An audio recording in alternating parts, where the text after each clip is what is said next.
Black and white நேயர்களுக்கு வணக்கம். அரசியல் சூத்திரம் நிகழ்ச்சியில் தலைமை ஆசிரியர் குபேந்திரன் இணைகிறார். வணக்கம் சார். வணக்கம். தமிழக வெற்றி கழகம் இந்த 4 ஆண்டுகளில் லாக்அப் டெத் நடந்திருக்க விவரங்கள்லாம் திரட்டிட்டு இருக்காங்க அப்படின்னு தகவல் சொல்கிறாங்க. இந்த 4 ஆண்டுகளில் நடந்த போலீஸ் லாக்அப் டெத் அந்த விவகாரங்களை திரட்டி என்ன செய்ய போகிறாங்க? ஆர்ப்பாட்டம், போராட்டம் அதற்காக திரட்டுறாங்களா, இல்லை அவங்கள வரவழைக்க போகிறாங்களா?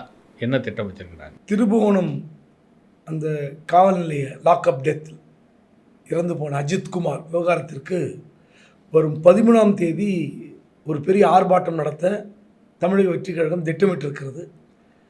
அந்த ஆர்ப்பாட்டம் சென்னை டிவி ஸ்டேஷன் பக்கத்தில் சிவானந்தா சாலையில் பர்மிஷன் வாங்கியிருக்காங்க. அந்த ஆர்ப்பாட்டத்திற்கு விஜய் வருவாரா வரமாட்டாரா என்று யாருக்கும் தெரியாது. ஆனால் வந்தாலும் ஆச்சரியப்படுவதற்கில்லை. அங்கு சொல்லாமல் கொள்ளாமல் திடீரென்று சிவானந்தா சாலையில் விஜய் தோன்றுவதற்கு அதிக வாய்ப்பு இருக்கிறது. ஏனென்றால் திரும்ப அரசியலில் வேறு யாரை அனுப்பி அது ஒரு பெரிய விமர்சனம் ஆவதற்கு இவர் திடீரென்று ஒரு ஸ்பீச் கொடுப்பாருன்னு சொல்கிறாங்க. சரி, திருபுவனத்தில் காவல் நிலையத்தில் அடித்து கொல்லப்பட்ட அஜித்குமாருடைய கண்டன போராட்டம் மட்டும் பேசினால் ஒரு பெரிய எழுச்சி இருக்காதுன்றதுக்காக 2021 திமுக ஆட்சி ஏற்பட்ட பிறகு இதுவரை நடந்த லாக்அப் டெத் எத்தனை பேர், 25 நபர்கள் இது வரைக்கும் லாக்அப் டெத்தில் இறந்திருப்பதாக தகவல், அஜித்குமாரோட சேர்த்தி. ஸோ அந்த 24 குடும்பங்களை அழைத்து இந்த போராட்டத்துக்கு முன்பு, இந்த 13ஆம் தேதி ஞாயிற்றுக்கிழமை போராட்டத்திற்கு முன்பு இந்த 24 குடும்பங்களையும் சந்திப்பதாக ஒரு திட்டம். என்னென்னா அதில் மொத்தமாக சந்திப்பாரா, ஒவ்வொரு குடும்பத்தையும் கூட்டி சந்திப்பாரா தெரில. பட்டு இந்த 24 குடும்பத்தில் இறந்து போன அந்த உயிரிழப்புக்கு நிச்சயமாக போலீஸ் எக்ஸஸாக இருந்தால் அது ஒரு கண்டிக்கத்தக்கது. அது விஜயுடைய அரசியலுக்கு ஒரு வலிமை சேர்க்கும், மறுக்க முடியாது. ஏன்னா லாக்அப் டெத்துன்னு வந்தால் அது கண்டிப்பாக எதிர்க்கட்சிகள், பொதுமக்கள் எல்லாம் கண்டன குரல் எழுப்ப வேண்டியிருக்கும். ஆனால் என்னுடைய கேள்வி, 2021 திமுக ஆட்சிக்கு பிறகு நடந்த லாக்அப் டெத்தில் மட்டும் இறந்தவர்கள் தமிழர்கள். அதற்கு முன்னாடி 2021க்கு முன்னாடி இறந்தவர்களும் தமிழர்கள் இல்லையா? 2010 இல்லை 2015, 2016 இல்லை தூத்துக்குடி, சாத்தான்குளம் இதெல்லாம் தமிழர்கள் இல்லையா? இல்லை 4 வருஷம் மட்டும் நீங்கள் டார்கெட் பண்ணோம். இல்லை, ஒருவேளை திமுக எதிர்ப்பு அப்படின்ற அந்த நிலையை மையப்படுத்தி அவங்க போகலாம். இல்லை இப்போ திருபுவனம் சம்பவத்தில் அவங்களுக்கு நிதி கொடுத்தாங்க, அது மாதிரி இந்த திமுக ஆட்சியில் பாதிக்கப்பட்டவர்களுக்கு நிதி கொடுக்கறது அப்படி ஏதாவது திட்டம் வைத்திருக்கலாங்களா? அதனால இந்த 4 ஆண்டு காலம், 4.5 ஆண்டு காலம் அப்படின்ற தகவல்களுக்குள்ளே இருக்கிறாங்களா அவங்க? அதாவது தமிழ்நாட்டில் பல போலீஸ் நிலையங்களில் இந்த சம்பவம் நடந்திருக்கலாம். இந்த திமுக ஆட்சி காலத்தில் அவங்களுக்கு நிதி போய் சேர்ந்தால் நமக்கு தெரியாது. பல பெயர்கள் வெளியே தெரிந்திருக்காது. இப்போ நீங்கள் இந்த 24 நிதினா இவங்க தமிழக வெற்றி கழகத்தின் சார்பில் ஏதாவது நிதி கொடுக்கறதுக்காக அப்படி திட்டமிட்டு, தமிழக வெற்றி கழகம் நிதி கொடுத்தால் அது வேறு விஷயம். அது ஒருவேளை அந்த குடும்பத்துக்கு, பாதிக்கப்பட்ட குடும்பத்திற்கு நிதி கொடுப்பதால் கண்டிப்பாக ஒரு அட்டென்ஷன் இருக்கும். எனக்கு என்ன ஒரு சந்தேகம்னா, நீங்கள் திமுக ஆட்சி காலத்தில் மட்டும் நடந்த லாக்அப் டெத்துகளை வைத்து அரசியல் செய்து போராட்டம் நடத்தினால் நீங்கள் அதிமுக சார்பாக நிற்பது வெளிப்படையாக தெரிகிறது. நான் என்ன சொல்கிறேன்னா, எந்த லாக்அப் டெத்து நடந்தாலும் அது கண்டிக்கத்தக்கது. அது அதிமுக ஆட்சி காலத்தில் நடந்தாலும் சரி, திமுக ஆட்சி காலத்தில் நடந்தாலும் சரி, எந்த லாக்அப் டெத்தும் நாங்கள் ஏற்க மாட்டோம் அப்படின்னு சொல்லி போராட்டம் பண்ணுங்கள். அதில் நீங்கள் பல்வேறு வருஷங்களில் பாதிக்கப்பட்ட யார் உண்மையிலே பாதிக்கப்பட்ட குடும்பம் அப்படின்னு பார்த்து நீங்கள் நிதி கொடுப்பீங்க, தப்பு இல்லை. போராட்டம் பண்ணுங்க, தப்பு இல்லை. ஆனால் அந்த 4.5 வருஷத்தில் திமுக ஆட்சி காலத்தில் மட்டும் நடந்த லாக்அப் மரணங்களை மட்டும் நான் எதிர்ப்பேன், அதற்கு மட்டும் நியாயம் கேட்பேன், நிவாரணம் கொடுப்பேன் என்று போனால் அது சரியா? திமுக உங்களை சும்மா விடுமா? ஏன்னா நீங்கள் அரசியல் பண்ணுறதுலேயும் ஒரு லாஜிக் வேணும். அதிமுக ஆட்சி காலத்தில் நீங்கள் போராட யாரும் தடுக்க போகிறாங்களா? இல்லை, தூத்துக்குடி சம்பவங்களுக்குலாம் அவர் அப்பயே நேரில், கட்சி தொடங்காததுக்கு முன்னாடி நேரில் போயிட்டு வந்திருக்கிறாரு. அந்த ஒரு இமேஜ் எல்லாம் விஜய்க்கு இருக்குது இல்லை? அதான் சொல்கிறேன். இப்போ நீங்கள் லாக்அப் டெத்துனா இப்போ எவ்வளோ நடந்திருக்குமே. 2011 அதிமுக ஆட்சி காலத்திலேருந்து 2021 வரை லாக்அப் டெத் நடந்தா இல்லையா?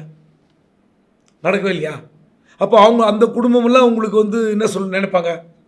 இப்போ அது திமுக ட்விஸ்ட் பண்ணுன்னு வச்சுங்க. அப்போ இந்த 4 வருடம் மட்டும் தமிழர்கள், அதுக்கு முன்பு இருந்தவர்கள் வேறு யாரோ, அவர்களுக்காக விஜய் போராட மாட்டார்னா அது ஒரு பெரிய நெருக்கடியாக வரும்ன்றது என்னுடைய கருத்து. எடப்பாடி பழனிசாமி நாடாளுமன்ற தேர்தல் போது பார்த்தீங்கன்னா பாஜகவுடன் கள்ள கூட்டணி அப்படின்னு திமுக விமர்சனம் பண்ணிக்கிட்டே இருந்துச்சு. இந்த தடவை அப்படி இல்லை, அதற்கு வாய்ப்பு கொடுக்காம கூட்டணியாகவே சேர்ந்துட்டாங்க.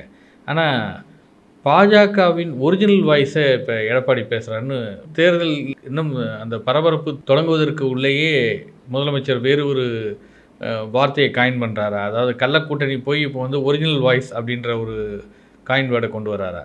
பாஜகவே பேச முடியாத அல்லது பேச தயங்கிய அந்த சப்ஜெக்டுக்குள் எடப்பாடி நுழைஞ்சது தான் சிக்கல். அது திமுக விடாமல் பிடிச்சிச்சு. நம்மளும் நேற்று பேசணும். அதில் முக்கியமான பல்வேறு இடங்களில் வேறு ஆர்ப்பாட்டங்கள்லாம் நடத்துனாங்க. பழனியில் ஆர்ப்பாட்டம், இங்கே கொளத்தூரில் ஆர்ப்பாட்டம், சென்னை மாநில கல்லூரி மாணவர்கள் ஆர்ப்பாட்டம். அது எப்படின்னா திமுக வந்து எப்பவுமே கவனமாக காய் நகர்த்துவார்கள். இப்போ இந்த விவகாரத்தை ஒரு பள்ளி கல்லூரிகளுக்கு இந்து சமய அறநிலைத்துறையினுடைய நிதியை பயன்படுத்தக்கூடாது என்று எடப்பாடி சொல்லிவிட்டார். அப்போ கல்வி கிடைப்பதை அவர் தடுக்கிறார் அப்படின்ற கோணத்தில் இன்றைக்கி வந்து மாணவர்கள் மத்தியில் பரப்பினால் கல்லூரி என்று நீங்கள் ஸ்ட்ரைக் பண்ண ஆரம்பித்தா இது அதிமுகவுக்கு பெரிய நெருக்கடியாக வரும். அதாவது அவர் ஏன் அது எழுதி கொடுத்தாங்க, யார் எழுதி கொடுத்தாங்கன்னு நமக்கு தெரியாது. பாஜக எழுதி கொடுத்ததா? அதனால தான் முதலமைச்சர் ஸ்டாலின் என்ன சொல்கிறாருன்னா, பாஜகவினுடைய குரலாகவே மாறிவிட்டார்ல, பாஜகவை ஒரு தொண்டராக மாறிவிட்டார் அப்படின்ற டோனில் பேசுறது. என்னென்னா, இப்போது திருப்பதி எவ்வளோ பெரிய கோயில், இந்தியாவுக்கே ஒரு மிகப்பெரிய வழிகாட்டி வசூல் செய்கிற கோயில் திருப்பதி. அந்த திருப்பதி தேவஸ்தானம் ஒரு யூனிவர்சிட்டியை நடத்துது, திருப்பதி யூனிவர்சிட்டி. அதன் கீழே பல்வேறு கல்லூரிகள் நடக்கிறது. அப்போது தமிழ்நாட்டில் மட்டுமா வந்து கோயில் நிதி வந்து கல்லூரி பள்ளிக்கு செலவு செய்கிறாங்க? அதே மாதிரி திருவாங்கூர் தேவஸ்தானம் போர்டு, அங்கே சபரிமலை தேவஸ்தானத்தில் கிடைக்கிற நிதியை கேரளாவும் சில கல்லூரிகளுக்கு செலவு செய்கிறது. கல்லூரிகள் தொடங்கி இருக்கிறது. அப்போ ஆந்திரா அங்கே இருக்கிற இந்து சமய அறநிலைத்துறை கல்லூரிகளுக்கு பணம் செலுத்துகிறது, கட்டணம் கட்டுது, காலேஜ் நடத்துது. கேரளா செய்கிறது. அப்போது தமிழ்நாட்டில் மட்டும் இவர் ஏன் இப்படி கேள்வி எழுப்பணும்? இதோட கொடுமை, நேற்று மார்க்சிஸ்ட் கம்யூனிஸ்ட் கட்சியுடைய தலைவர் கனகராஜ் ஒரு கேள்வி கேட்டிருந்தார். நீங்கள் பழனி ஆண்டவர் கோயில் சார்பாக அந்த பாலிடெக்னிக் நிர்வாக கட்டணம் கட்டியிருக்கீங்க, பாலிடெக்னிக் கட்டணம் கட்டி அடிக்கல் நாட்டிருக்கீங்க, உங்கள் ஆட்சி காலத்தில் பழனிசாமி முதல்வராக இருக்கும்போது எப்படி இந்த செலவு செய்தீர்கள்னு கேள்வி கேட்டார்ல. இதெல்லாம் வந்து பொதுவான மக்களிடம் போய் சேரும்போது ஏன் எடப்பாடி இப்படி நினைக்கிறாரு? ஒருவேளை பாஜகவுடைய முக்கியமான அஜெண்டாவாக இருக்கிற இந்து சமய அறநிலைத்துறை நீக்கப்படும், ஒருவேளை அதிமுக ஆட்சிக்கு வந்தால் அந்த துறையே இருக்காது, அப்போ அந்த துறையின் கீழ் செயல்படுகிற கல்லூரிகள் பள்ளிகள் அப்போ இதெல்லாம் வந்து க்ளோஸ் பண்ணுவாங்களா?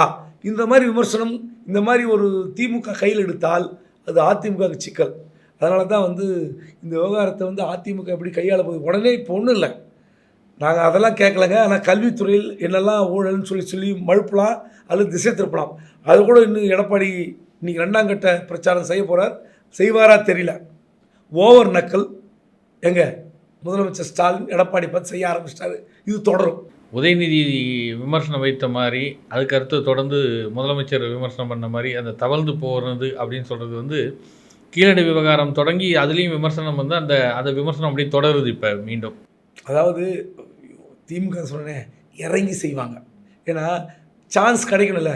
ஒரு ஆளுங்கட்சிக்கு தான் வந்து எப்பவுமே ஒரு ஆட்சியில் நெருக்கடி வரும். ஆனால் எதிர்கட்சியாகிற எடப்பாடி இப்படி நெருக்கடியில் சிக்குவாரா? நீங்கள் உங்கள் ஆட்சி காலத்தில் ஒரு துறையின் கீழ் என்னென்னலாம் செயல்படும் என்பதை யார் எழுதி கொடுத்தாலும் அல்லது யார் பேச சொன்னாலும் ஒரு நிமிடம் யோசித்திருக்கும். ஏன்னா எடப்பாடி பழனிசாமி அவர்கள் வாயிலிருந்து வருகிற வார்த்தை அது வந்து அரசியலுக்கு வந்து பயங்கரமாக வந்து ஒரு எதிர் விமர்சனங்கள் ஏற்படுத்தும்.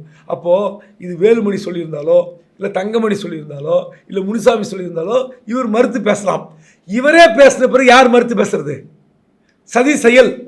கோயில் காசு உங்களுக்கு கண்ணு உறுத்துது நீங்கள் சொல்லிட்ட பிறகு இல்லை அவர் பேசிய தவறு, நான் வந்து அதை அப்படி ஏற்றுக்க மாட்டேன், நான் என்ன ஆட்சியில் வந்து முதலமைச்சர் அப்படின்னு சொன்னால் அது மக்கள் நம்புவாங்க.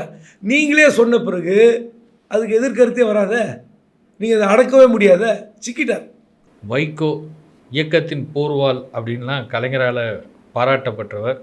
ஒரு கூட்டத்திற்கு அவர் எப்படி கட்டி போட்டு வைத்திருப்பார், அவருடைய பேச்சாற்றல் அப்படின்றதுலாம் திமுகவுக்கு ஒரு உதாரணமாக திகழ்ந்தவர்.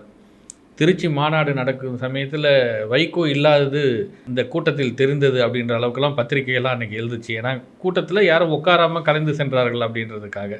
ஆனால் இன்றைக்கி இவர் பேசும்போதே கலந்து செல்கிறார்கள். அதை ஃபோட்டோ எடுத்ததை ஃபிலிமை எடுங்கன்னு சொல்லக்கூடிய அளவுக்கு வைகோ இருக்கிறாருன்னா, அந்த அளவுக்கு தொழில்நுட்பம் வளர்ந்திருக்கலாம் தெரியாமல் இருக்கிறாரா? வாரிசு அரசியலை எதிர்த்து கட்சி தொடங்கியவர் இன்றைக்கி வாரிசுக்காகவே மல்லை சத்யாவுடன் மல்லு கட்டி நிற்கிறார் அப்படின்லாம் பேசுகிறாங்க. ராமதாஸ் அந்த பக்கம் வாரிசு அரசியல் கூடாது என்றவர். இன்றைக்கி அவரும் வாரிசை எதிர்த்து அரசியல் செய்து கொண்டிருக்கிறார். மகளை அரசியலுக்கு கொண்டு வரீங்கன்னா ஒரு குடும்ப பாட்டு மாதிரி அந்த காலத்தில் சினிமாக்கள்லாம் வருமே, ஃபேமிலி சாங் அப்படின்ற மாதிரி ஒரே பாட்டை பாடிட்டு இருக்கிறாரு. என்ன இவங்க எந்த இடங்களில் குடும்பத்திற்காக இல்லை மகன்களுக்காக சறுக்கி விட்டார்களா? நீங்கள் அந்த பாட்டு வந்து ஃபேமிலி சாங்குன்னு சொல்கிறீங்க. போக போக தெரியும்ன்ற பாட்டை 2வது முறையாக பாடியிருக்கிறார். எனக்கு தெரிந்து இன்னொரு பாட்டு கூட பாட தேவையில்ல, இவங்க பேசாமலே இருக்கணும். நம்ம 2 பேரையும் நீங்கள் வந்து அரசியல் எப்படி பார்க்குறீங்கன்னு கேட்டிங்கன்னா, ராமதாஸுக்கு ஒரு பெரிய ஒரு டால் லீடர்ஷிப் இருக்குது அந்த சமுதாய மக்கள் வட மாவட்டத்தில். இன்னும் சொல்லப்போனால் கலைஞரை எதிர்த்தவர், எம்ஜிஆரை எதிர்த்தவர், ஜெயலலிதா எதிர்த்தவர் என்று ஒரு பெரிய அவருக்கு ஒரு அரசியல் பாதை இருக்கிறது. டாக்டர் ராமதாஸ் என்பவர் 87ல் அவருடைய பிம்பம் எப்படி இருந்தது, 91 எப்படி உயர்ந்தது, அப்புறம் 98, 99, 2001, 2004 ராமதாஸ் பாபா படம் நினைக்கிறேன் 2002ன்னு நினைவு. ரஜினி ப்ரெஸ் மீட்டு, ஒவ்வொரு பத்திரிகையிலிருந்து 4 நிருபர்கள். ராகவேந்திரா மண்டபத்தில் மண்டபம் ஃபுல்லாக நிருபர்கள். அதாவது இப்போ நானும் போயிருந்தேன், தினமணிலேருந்து இன்னும் 2-3 பேர் வந்தாங்க. அப்புறம் நாங்களும் பார்க்குறோம் தந்தியில் அப்படி தான் இருக்காங்க, தினமணியில் அப்படி தான் இருக்காங்க. ஏன்னா அந்த அளவுக்கு ராமதாஸுக்கும் ரஜினிக்கும் இடையே நடந்த அந்த யுத்தம், பாபா பெட்டி தகராறு, தியேட்டருக்கு போனால் பெட்டியை தூக்கின்னு போனது, தியேட்டர் அடித்தது, அந்த தேர்தலில் அந்த பாட்டாளி மக்கள் கட்சிக்கு மட்டும் வாக்களிக்கக்கூடாதுன்னு செய்த பிரச்சாரம் 2004 பெரிய கலவரம். அதாவது இவர் வார்த்தை சொல்லிவிட்டார், டாக்டர் ராமதாஸ் ரஜினியை பற்றி ஒரு வார்த்தை சொல்லிவிட்டார் அப்படின்ற ஒரு பிரச்சனை எவ்வளோ பெருசாக வெடிச்சது. அதுக்கப்புறம் ரஜினி பேச்சு எடுப்பட்டதா எடுப்பலையான்றது வேறு. ஆனால் ஒரு அரசியல் கட்சியாக ஒரு ஆகப்பெரிய நடிகரை பகைத்து கொள்ளக்கூடாது என்று எல்லா கட்சியும் விரும்பும். கலைஞர் அப்படி தான், திமுகவே அப்படி தானே, ரஜினியும் திட்டமாட்டார், கமலையும் திட்டமாட்டார். காரணம் அவங்க ஒரு மாஸ் ஹீரோ, அவங்களோட ரசிகர்கள் வந்து நமக்கு தேவைப்படுவாங்கன்னு நினைப்பார். ஆனால் ராமதாஸ் உண்டு இல்லைன்னு ரஜினியை. பதிலுக்கு ரஜினியும் போட்டி போட்டார், ரஜினியால் முடியல. ஆனால் பிறகு அதுக்கப்புறம் 2 பேரும் பரஸ்பரம் கடிதம் எழுதி கொண்டார்கள். அப்புறம் 2 பேரும் பாராட்டி கொண்டார்கள். அதே போல் ராமதாஸ் எப்படி அவர் டால் லீடர் நினைக்கிறோமோ, வைகோ வந்து இன்றைக்கு ஒரு வேளை ஒரு பத்திரிகையாளனாக என்னுடைய யூகம் தவறாக இருக்கலாம், நடந்திருக்கலாம் என்று யோசிக்க வைக்கக்கூடிய ஒரு கருத்து.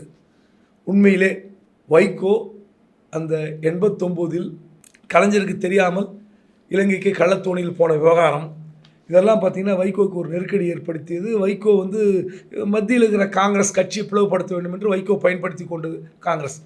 ஆனால் உண்மையிலே கலைஞர் எப்படி ஒரு ஈரோட்டில் இருந்து கிளம்பிய ஒரு இயக்கத்துக்கு, பெரியார் என்ற ஒரு பெரிய இயக்கத்துக்கு காஞ்சிபுரத்திலிருந்து ஒரு அண்ணா என்ற ஒரு இயக்க தலைவர் தோன்றினார்.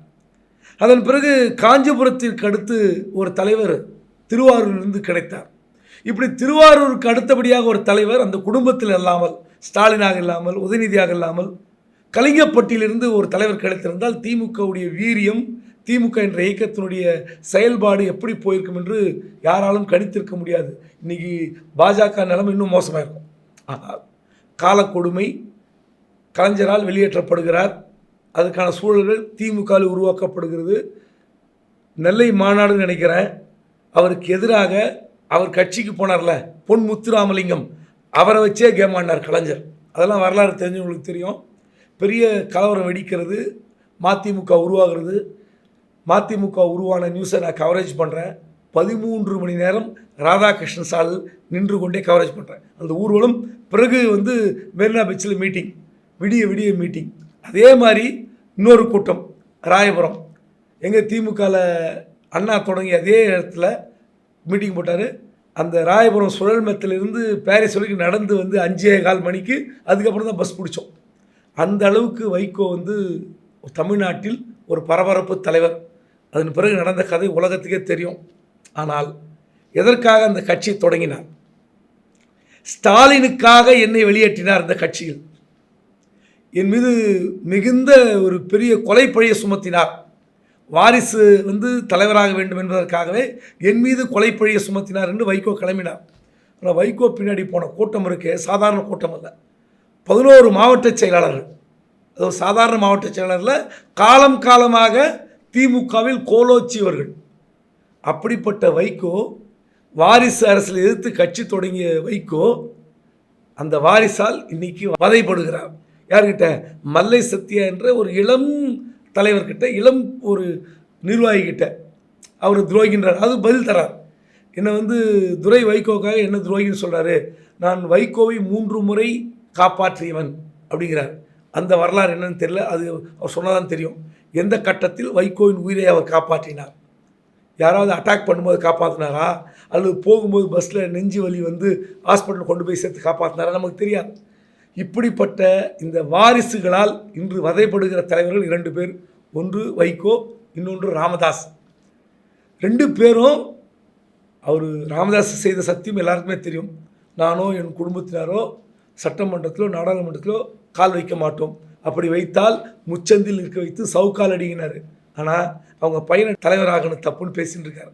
அப்போது இந்த வாரிசுகளை முன்னிறுத்தினால் உங்களுக்கு என்ன பிரச்சனை என்பதை கண்ணும் கருத்துமாக முன்கூட்டியே யோசித்திருக்கணும். நம்ம திமுக இருக்கிற வாரிசு எதிர்த்தோம், ஆனால் நம்மளே வாரிசு வளர்க்குறோமே வைகோ ஒரு நாளும் யோசிக்கவில்லை. துரை வைகோ இன்னைக்கு கட்சியில் மதிமுகவில் யார் தெரியும்? வைகோ, துரை வைகோ, அப்புறம் மல்லை சத்யா. பெயர் சொல்லக்கூடிய நபர் மல்லை சத்யா. நீங்கள் அவரே வெளியே தள்ளுறீங்கன்னா எதுக்கு கட்சி நடத்துகிறீங்க? என்ன பலன்? வைகோ இந்த திமுகவோட கூட்டணி வைத்த பிறகு தமிழ்நாட்டில் மதிமுகவுடைய தேவை இருக்கிறதா? மதிமுகவின் செயல்பாடு எங்கேயாவது பேசப்பட்டிருக்கிறதா? அப்படி எதுவுமே இல்லை. இப்படி 2 மிகப்பெரிய அரசியல் தலைவர்களும் தங்கள் வாரிசுகளால் சிக்கிக்கொண்டு சின்னாபின்னம் படுவதை அந்த கட்சியில் இருக்கிற தொண்டர்கள் தான் முடிவு பண்ணும். தயவுசெய்து ரிட்டையர்மெண்ட் ஆயிடணும். அந்த கட்சியுடைய வழிகாட்டிகளாக இருக்கலாம், அந்த கட்சிக்கு ஆலோசனை சொல்கிற தலைவர்களாக இருக்கலாம். ஆனால் சாத்தூரில் நடந்த மீட்டிங் மட்டும் சொல்லி முடிச்சிடுறேன். 8 மணிக்கு பேச்சு தொடங்குறார். யார்? வைகோ. 8 மணிக்கு தொடங்கி 9:30 மணிக்கு கூட்டம் கலையை தொடங்குறது. 3 மண்டல கூட்டம் அது. அதை வெளியேறுகிற மக்களை பார்த்து ஃபோட்டோ எடுக்கிறாங்க பத்திரிகையாளர். அந்த கேமராவை பிடுங்க, ஃபிலிம் ரோல்லாம் எடுக்கின்றார். வைகோ 25 ஆண்டுகள் அரசியல் இருக்கிறார். 25 வருஷத்துக்கு முன்னாடியே சிப் கார்டு வந்துடுச்சு, மெமரி கார்டு வந்துடுச்சு. 2000க்கு பிறகே மெமரி கார்டு வந்து விட்டது. அது கூட தெரியாதவராக வைகோ தன்னை காட்டிக் கொள்கிறார். அந்த கேமரா இருக்கிற ஃபிலிம் ரோலை பிடுங்கடான்றார். அப்புறம் கட்சிக்காரர் திட்டுறார், வெளியே போகாதீங்க, உள்ளே உட்காருங்க அப்படிங்கிறார். அவர் எழுந்து வெளியே போங்கடான்றார் அவர். அப்போது இன்றைக்கு இந்த டிஜிட்டல் உலகத்தில் ரீல்ஸ் இருக்குது. ரீல்ஸ் 59 செகண்ட் தான். 30 செகண்ட் ரீல்ஸ் இருக்குது, 59 செகண்ட் ரீல்ஸ் இருக்குது. ரீல்ஸ் பார்க்கும்போது நல்லா இல்லைன்னா நகர்த்திடுறான். 30 செகண்ட் ரீல்ஸுக்கும் அதான் மரியாதை, 50 செகண்ட் ரீல்ஸுக்கு அதான். ரீல்ஸ் நல்லா இல்லை, 50 செகண்டுக்கே மாற்றக்கூடிய மனோநிலை படைத்த மக்கள் இன்றைக்கு இருக்கிறார்கள் போது நீங்கள் 1.5 மணி நேரம் பேசினவனை கேட்பானா? அந்த காலத்தில் பேசலாம். நெப்போலியன் ஆரம்பித்து செங்கிஸ்கான் முடிப்பார். இந்த பக்கம் அகநானூர் ஆரம்பித்து புறநானூர் கலிங்கத்து பரணி கலித்தொகை 10 பாட்டு 8 தொகையெல்லாம் முடிக்கிறதுக்குள்ளேயோ முடிஞ்சு போயிடும். ஆனால் இன்றைக்கெல்லாம் அப்படிப்பட்ட கூட்டம் கிடையாது. பேசுவதை கேட்பதற்கு யாரும் தயாராக இல்லை. ஆனால் நீங்கள் 1.5 மணி நேரம் பேசினா கலையாமல் இருப்பாங்களா? எந்த கூட்டத்தில் எப்படி பேசணும்? சுருக்கமாக ஒரு 1/2 மணி நேரம் பேசினா இருந்திருக்க போகிறான். 8 மணி தொடங்கி 8:30 முடிச்சிருக்கணும். பசி எதுக்கு 9 மணிக்கு கலைஞ்சு போகிறான்? வைகோ மேலே ஒரு மரியாதை இருந்திருக்கலாம். 9:30 மணிக்கு பசிங்க, பசியில் உட்காந்து போனா. இதையெல்லாம் கூட தெரியாத அளவுக்கு பேசி கத்துறார், கூச்சல் போடுறார். பத்திரிக்கை இன்றைக்கி என்ன கொடுமை தெரியுங்களா? அவர் பேசின வீடியோக்கள் இன்றைக்கி தமிழ்நாடு முழுக்க போய் சேர்ந்து போச்சு. காரணம், இன்றைக்கி இருக்கிற டிஜிட்டல் உலகம் அப்படி. பத்திரிக்கையாளங்க கிட்ட இருக்கிற கேமராவை பிடுங்கி ரோலை பிடுங்கன்னா அது 1000 பேரோடு முடிந்திருக்க வேண்டிய சமாச்சாரம் நீங்கள் சத்தம் போட்டதால் இன்றைக்கி பல லட்சம் பேருக்கு போய் சேர்ந்துருக்குது. உண்மையிலே வைகோலாம் சுய பரிசோதனை செய்து கொண்டு, இனிமேல் அவருக்கு எம்பியும் கிடையாது, எம்பி கொடுக்கல, எம்எல்ஏ நின்று ஜெயிக்க முடியாது. எனவே அரசியல் தேவையா என்பது வைகோ முடிவு செய்யணும். இதுதான் டாக்டர் ராமதாஸுக்கும். நன்றி. நன்றி.